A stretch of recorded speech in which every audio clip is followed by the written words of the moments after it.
কাছাড়ে 2.5 কোটি টাকার গাঁজা আটক করল পুলিশ। গ্রেফতার এক পাচারকারী। ভিন রাজ্য থেকে কাছাড়ের বুক দিয়ে পাচারের পথে 2.5 কোটি টাকার গাঁজা উদ্ধার করল পুলিশ। গতকাল শিলচর পিডব্লিউডি রোডে একটি বিলাসবহুল গাড়িতে তল্লাশি চালিয়ে এই সাফল্য পায় কাছাড় পুলিশ। আটক করা হয়েছে গাড়ি চালককে। ধৃতের নাম প্রদীপ কর। Senior police super Nomal Mahatta জানান, পার্শ্ববর্তী রাজ্য ত্রিপুরা থেকে কাছাড়ের বুক দিয়ে এই বৃহৎ পরিমাণ গাঁজা অন্যত্র পাচারের পরিকল্পনা ছিল।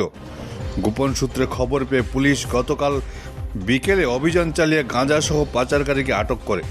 Bureau report, Barak vision. আপোনালোকে জানে যে নিচাযুক্ত সামগ্ৰী বা ড্ৰাগছৰ বিৰুদ্ধে আমাৰ যি অভিযান আছে অব্যাহত আছে আৰু অসমৰ মাননীয় মুখ্যমন্ত্ৰী ডাঙৰীয়াই অসম ৰাজ্যখনৰ সম্পূৰ্ণৰূপে ড্ৰাগছ মুক্ত কৰাৰ তেওঁ যি পৰিকল্পনা তাক অধিক ত্বৰান্বিত কৰিবৰ কাৰণে আমাৰ এই অভিযান অব্যাহত আছে। আৰু আজি এটা বিশেষ সূত্ৰৰ বম খেতি আজি পুৱাৰ পৰা এটা আমাৰ অভিযান চলি আছিলে আৰু এই অভিযান কালত আমি আজি আবেলি সময়ত আমি এখন গাড়ী চুবুৰীয়া ৰাজ্যৰ পৰা এখন গাড়ীখনৰ নাম্বাৰ হ'ল AS11 CD 6925। এই গাড়ীখন আমি ইণ্টাৰচেপ্ট কৰোঁ আৰু ইণ্টাৰচেপ্ট কৰি তেওঁৰ থকা যেজন ব্যক্তি, তেওঁ যিজন আৰোহী আছিলে আৰু তেওঁ নিজে ড্ৰাইভাৰ, তেখেতৰ নাম হ'ল প্ৰদীপ কৰ। তেওঁ চুবুৰীয়া ৰাজ্যৰে এজন ব্যক্তি। তেখেতক যেতিয়া সোধপোছ কৰা গ'ল গোটেই আৰু গাড়ীখনত যেতিয়া খানতলাচি চলোৱা গ'ল, বৃহৎ পৰিমাণৰ নিচাযুক্ত সামগ্ৰী মানে গাঞ্জা আমি জব্দ কৰিবলৈ সক্ষম হৈছোঁ। আৰু ইয়াত মানে 61টা পেকেটছ আছে, ডাঙৰ ডাঙৰ পেকেটছ আছে। আৰু এই পেকেটখিনি যেতিয়া আমি ওজন কৰোঁ তাৰ পৰিমাণ 362 কেজি ওজন হৈছে, মানে 362 কেজি কেনাবিছ আমি ৰিকভাৰ কৰিলোঁ।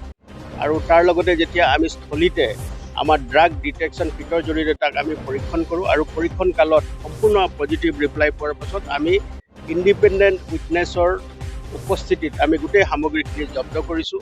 আৰু তাৰ লগতে যিখন গাড়ী বাহন তেওঁলোকে এই অবৈধ সৰবৰাহৰ কাৰণে ব্যৱহাৰ কৰিছিলে সেই বাহনখনো আমি জব্দ কৰিছোঁ। আৰু তাৰ লগতে আমাৰ যি অনুসন্ধান আছে এই তীব্ৰতৰ কৰি তুলিছোঁ। এতিয়া আমাৰ প্ৰাৰম্ভিক তদন্তত দেখা গৈছে যে এই গাড়ীখন চুবুৰীয়া ৰাজ্যৰ পৰা আহিছে আৰু চুবুৰীয়া ৰাজ্যৰ পৰা আহি আমাৰ জিলাৰ মাধ্যমেদি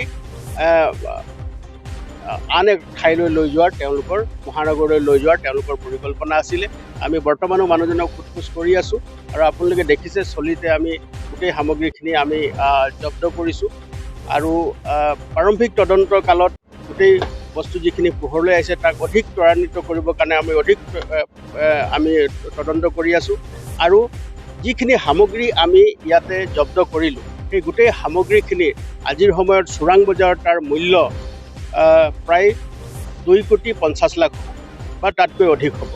গতিকে আমি তদন্ত অধিক চলাই গৈছোঁ আৰু ইয়াৰ লগতে এই যি সৰবৰাহ কৰি আছে সৰবৰাহকাৰীৰ লগত জড়িত যিকেইজন ব্যক্তি আছে তেওঁলোককো শীঘ্ৰতে যাতে আমি কৰায়ত্ব কৰিব পাৰোঁ তাৰ কাৰণে আমি চেষ্টা চলাই আছোঁ। আৰু জিলাখনত যেতিয়ালৈকে এনেধৰণৰ অবৈধ সৰবৰাহ চলি থাকিব, নিচাযুক্ত সামগ্ৰীৰ বিৰুদ্ধে আমাৰ অভিযান অব্যাহত থাকিব আৰু তেওঁলোকৰ বিৰুদ্ধে আমি কঠোৰতম আইনগত ব্যৱস্থা ল'বৰ কাৰণে সদায় আমি তৎপৰ হৈ থাকিম।